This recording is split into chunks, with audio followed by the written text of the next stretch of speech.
Hello all of you lovely people, Jules here for WhatCulture.com, and today I want to talk to you about The Punisher. Frank Castle, what a man. Not exactly what you'd call a joker, but still very, very committed to the cause of bringing down the criminal underbelly in every city that he is in, with extreme prejudice. He is a one-man war on crime. He is almost unstoppable when he gets going, and in his time he has taken down some absolutely terrifying foes. So you know what? Let's take a look at his trophy rack today. As I'm Jules, this is WhatCulture.com, and these are the 10 most powerful characters killed by the Punisher. Number 10. Captain America. During Marvel's first Civil War, the Punisher had a little run-in with Captain America after he gunned down two criminals who attempted to join forces with Cap's anti-registration group. Cap immediately began pummeling the Punisher, but he didn't fight back. For Frank Castle, Captain America is his hero, so he was not going to raise his fist to the man. That's what went down on Earth 616, but over on Earth-11080, Cap and the Punisher's confrontation didn't end as well. In that alternate reality, a virus swept across the planet, infecting everyone. Instead of making them sick or killing them, the virus turned everyone into cannibals. So Captain America organized a squad of himself, Punisher, Deadpool, and Wolverine in an attempt to stop the Hulk and his faction. When they failed to find the Hulk, the team split up, leaving Cap and Castle alone to fight the Hulk's mob. Before long, Cap started to show signs of infection, but he still managed to maintain some control over his mental facilities. Realizing that he was infected though, Cap knelt down to the floor and asked Castle to kill him before he finally turned. Before he pulled the trigger, Castle informed Cap that he was always his hero. Number 9. Dr. Octopus. A 4-issue miniseries titled Space Punisher takes place in the reality designated as Earth 12091, and it's very different from the Marvel universe of Earth 616. In this reality, the Punisher operates in space, as the name implies, and his primary antagonist is a group called the Six-Fingered Hand, and they were responsible for the death of Castle's family. Frank learned from the leader that he was hired by Doc Ock, which infuriated him, leading to a quick capture of the villain. He strapped the Doc to the front of his spaceship and gave him a tour of the galaxy, but in doing so cost Ock the use of his vocal cords. He survived the vacuum of space due to the fact that he could go without oxygen for long periods of time due to being a half-man, half-octopus hybrid. Frank then landed his ship and saw the damage that he'd caused, but when Ock couldn't even whisper the information that Frank was hoping to learn from him, he decided to put him out of his misery. A single shot to the face at point-blank range with a pistol turned Doc Ock's head into a cloudy, bloody mist. Number 8. Cyclops. So the Punisher was once able to go on a one-man killing spree of the entire Marvel Universe in a story titled, pretty aptly, The Punisher Kills the Marvel Universe. Of course, it isn't set on Earth 616 and instead takes place in the reality designated Earth 95126, which has some alterations to the Punisher's story. Now, in this reality, the Punisher lost his family after they got caught in the middle of a superhuman battle, and Frank wasn't exactly best pleased to see his loved ones dead once the fighting had ceased. Cyclops attempted to console Castle and explain that they didn't see his family on the makeshift battlefield, but Frank doesn't hesitate. He pulls his gun out and fires a bullet directly into Cyclops' head, killing him instantly. From there, the Punisher spent the rest of the book ensuring that the people who killed his family, that being superpowered folks, wouldn't cost any more civilians their lives. Number 7. Venom. The Punisher has actually managed to kill Venom at least 2 times in various realities of the Marvel Universe. He's killed him, along with everyone else in The Punisher Kills the Marvel Universe, as I explained before,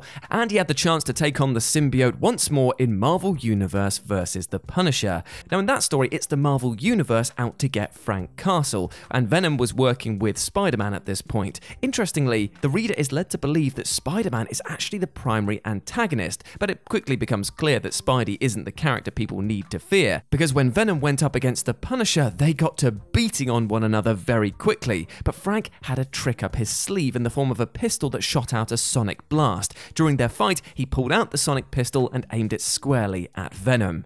Seeing as he was at a disadvantage, Venom attempted to reason with the Punisher, but Frank wasn't exactly willing to listen to anything that Venom had to say. Without another word, the Punisher pulled the trigger, killing both the Venom symbiote and its host. Number 6. Spider-Man. The Punisher has gone up against Spider-Man numerous times over the years, and he even made his first appearance in The Amazing Spider-Man number 129. Since that debut issue, the Punisher has managed to go after Spider-Man every once in a while on various alternate Earths, and you know what? He's killed him a lot. And one such killing took place on Earth 95126, which, as we all know, is the one where Punisher kills the entire Marvel Universe. Now, their fight takes place in a sewer, but it's a sewer that Frank had previously rigged up with tasers, all of which went off, disabling both Venom and Spider-Man, leaving them utterly helpless. Frank first wastes Eddie Brock, taking Venom out of the equation, and then turns his gun on Spider-Man, who asks why he was being targeted. Frank simply replies, because somebody had to be first. Number 5. Deadpool.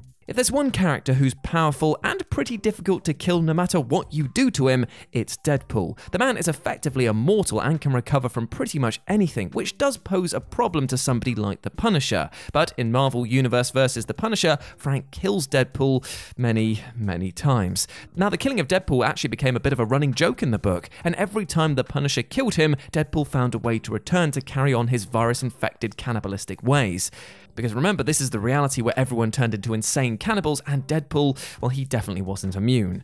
So the Punisher wasted him several times, but in the end, he actually managed to kill him in much the same way that a vampire would finally be dispatched. Eventually, Castle manages to put him down with a gunshot to the head, but as we all know, that's only a temporary problem for the merc with a mouth. After killing Deadpool, Castle opted to take the man apart piece by piece. He cut Deadpool into smaller parts and buried those pieces around the city. Doing so theoretically prevented Deadpool from returning, so for all intents and purposes, the Punisher actually finally killed Deadpool.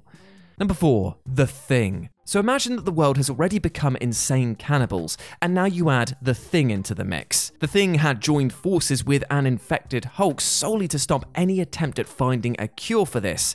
And like the Hulk, he developed his own faction or tribe that included all manner of infected people serving under him. He took up residence with the group in the old Baxter building, which was abandoned when the virus began infecting superpower folks like the Thing. In the story, the Punisher spent a considerable amount of time trying to come up with a way to kill him. After all, he's not exactly easy to kill at the best of times, but he ultimately decided to try armor-piercing missiles. Now, it wasn't explicitly shown that he killed the Thing, but after the Punisher fired them into the Baxter building, nobody seems to have made it out alive, so yeah, chalk one up for Frank Castle. Number 3. Wolverine. Wolverine is one of the hardest characters to kill in the Marvel Universe, thanks to his adamantium lace skeleton and superb healing factor. In numerous stories, he's been shown to recover from blasts that would atomize literally anything else. But if a single cell remains alive, Wolverine can indeed fully recover. This is something that's well known to Frank Castle, and it may have been the reason why Wolverine was one of his last targets on his list in The Punisher Kills the Marvel Universe. After killing pretty much everyone else of importance, he sets his sight on the feisty mutant and found him in an inebriated state, which did make things a little bit easier. The two get into a fight, but it didn't take long for the Punisher to gain the upper hand. When he did, he threw Wolverine into an electric generator, which immediately fried him to a crisp. In fact, it ended up frying him so much that only a skeleton remained when his body dropped back to the ground. Now, this kind of kill probably wouldn't have worked on Earth 616, but clearly Earth 95126 must operate differently. Wolverine was completely fried, and this time there was no coming back, which kind of makes sense seeing as the title of the story is all about the Punisher killing the entire Marvel Universe. Number 2. The Hulk. The Punisher has managed to kill Hulk a few times across various alternate realities. In The Punisher number 37, which saw the Punisher locate Bruce Banner in a rather sickly state, he took him in, nursed him back to health, but found out that Bruce was afflicted with amnesia. Now, this worked to Frank Castle's favour because he had an ulterior motive. So while feeding him, he actually threw in some explosive material along with some supplements to impede digestion. And once that he'd fully laced the right amount inside Bruce Banner, boom! Castle forced a transformation into the Hulk and then pitted him against Wolverine, Spider-Man and Daredevil. When the Hulk beat everyone, Castle detonated the explosives, ripping the Hulk apart from the inside and forcing a transformation back to a very deceased Banner. And number 1, well, all the mutants. In Punisher Kills the Marvel Universe, Frank Castle managed to do what no other character had done so far. He killed all of the most powerful mutants on the planet, and he did not do it in an honourable way. In the story, the X-Men were summoned along with several other powerful heroes to face off against Magneto, Apocalypse, and many more villains from Marvel's impressive stock of mutants. Once everyone arrived on the moon, they didn't actually fight, and instead stood about confused, wondering why they were actually summoned and by whom. Magneto asked why he was there and what everyone else was doing there too. And it was the old sitcom routine of setting up a date between two people who don't know that they're going to meet the other, but unlike a sitcom, this one ended with a devastating boom. While the group was going over what brought them to the moon, a nifty nuclear bomb that the Punisher had taken from Dr. Doom's lair after he killed him appears in front of everyone, and before anyone can react, it simply detonates, killing everyone in an instant. Well, at least it was efficient. And there we go, those were the 10 most powerful characters killed by the Punisher. I hope you enjoyed that, and please let me know what you thought about it down in the comments section below. As always, I've been Jules. You can go follow me over on Twitter at RetroJ0, or you can swing by Live and Let's Dice, which is my personal gaming channel where I stream every Wednesday and Sunday. It'd be lovely to see you over there. As always, I've been Jules. You have been awesome. Never forget that, and I'll speak to you soon. Bye.